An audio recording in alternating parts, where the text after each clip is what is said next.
Hello my beauties, how are you doing today?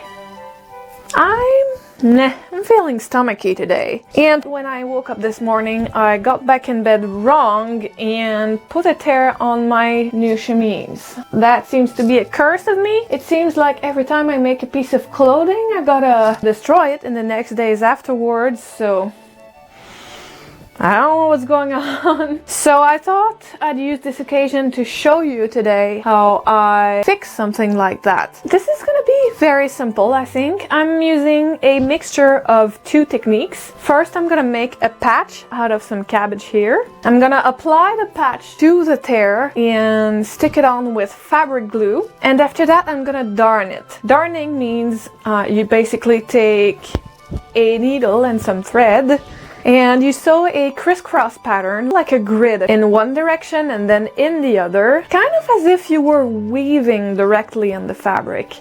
You know what? Let's get this started already.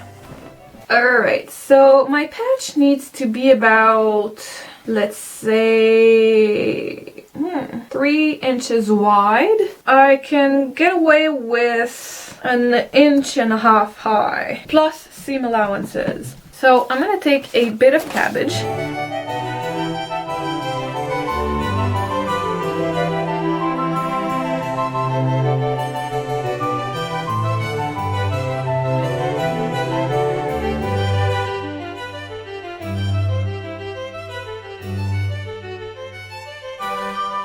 I'm just gonna fold in every side by about 1/4 inch. Doesn't have to be perfect, it's gonna be on the inside of the garment anyway.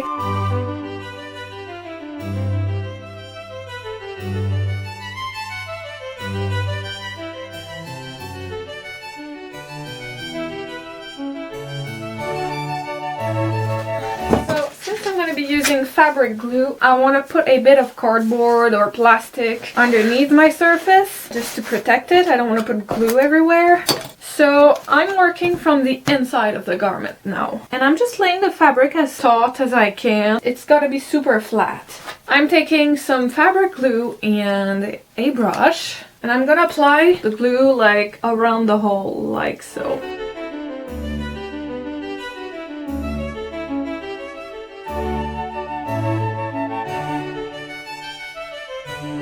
Next I'm applying the patch directly on top of my glue spot.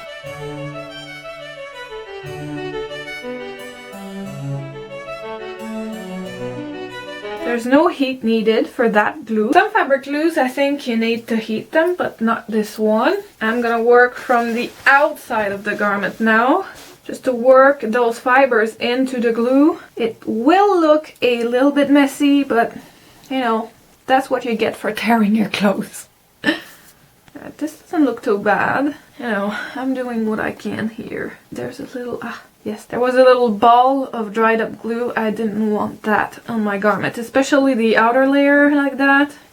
I'm gonna let that dry for a little while, and I'm gonna be back in a bit. Some of these fabric glues, they take a really long while to completely cure. I don't want it to be completely cured because I want to be able to weave some new fibers within the half dried up glue, but this is too liquid as of now and I need it to have more hold than it's got now. So I'm gonna wait maybe 2-3 hours and we'll be back in a bit.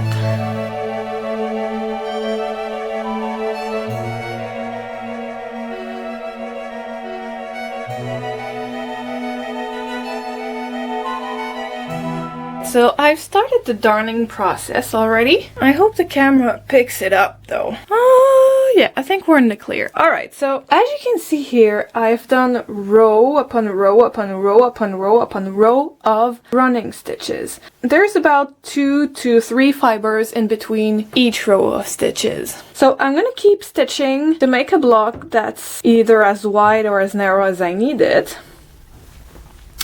I think we've already covered the rib here. I just want to make a couple more rows towards the bottom, so that's this way, just so that I'm sure that I catch every fiber that's been even slightly stressed.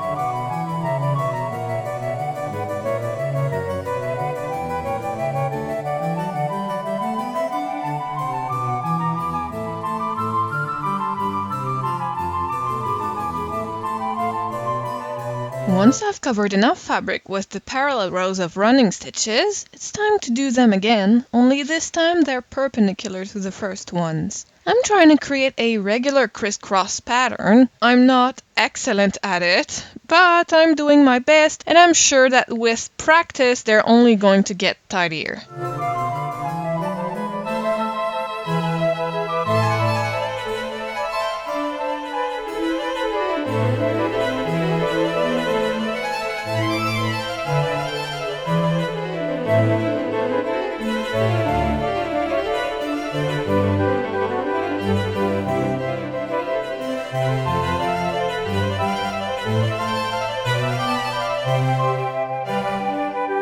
Because my patch is slightly too large, I'm securing its edges to the garment with whip stitches, making sure to catch as few fibers as possible with my needle.